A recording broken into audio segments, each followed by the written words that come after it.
Welcome to the Human 5.0 Project, the podcast where we cut straight to the breakthroughs that matter, the show where science meets self-optimization. I'm your host, Ultimate Biohacker 10X, and here we break down the real research, real data, and real dosing behind modern biohacking, from compounds and peptides to techniques, devices, lifestyle strategies, and performance protocols.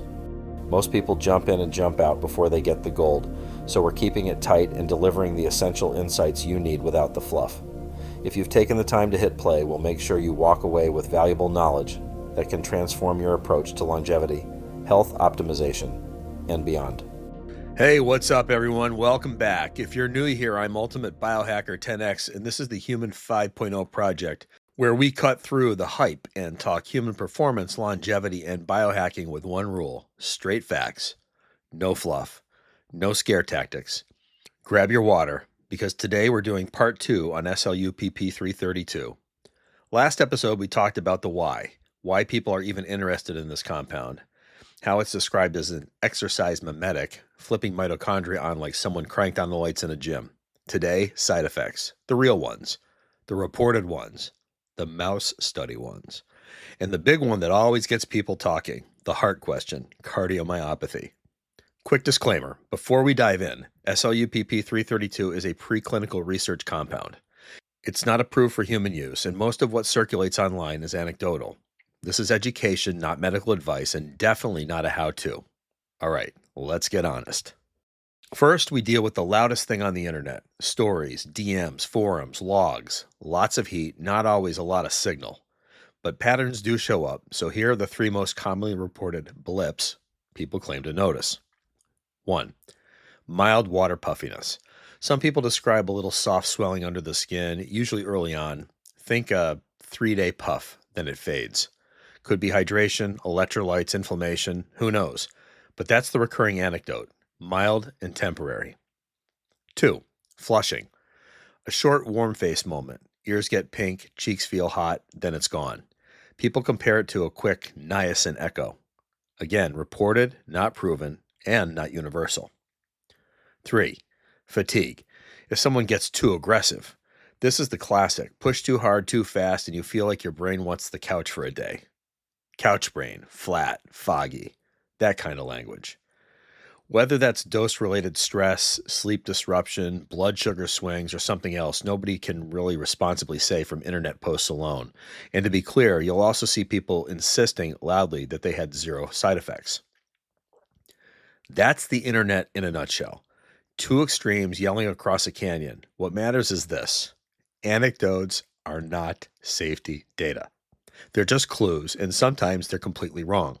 Now, let's talk about the rumor that refuses to die and why I'm really doing this today: cardiomyopathy. People love a ghost story, especially when it involves the heart. But a real conversation here has to stay grounded in what we actually have: animal research and limited public reporting, not definitive human trials. Here's the honest framing. If you see claims about a 26-week mouse study, histology, fibrosis, cardiac cell size, echo metrics like ejection fraction or fractional shortening, those are preclinical endpoints.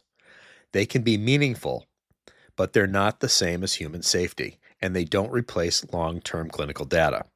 So what do positive claims typically say?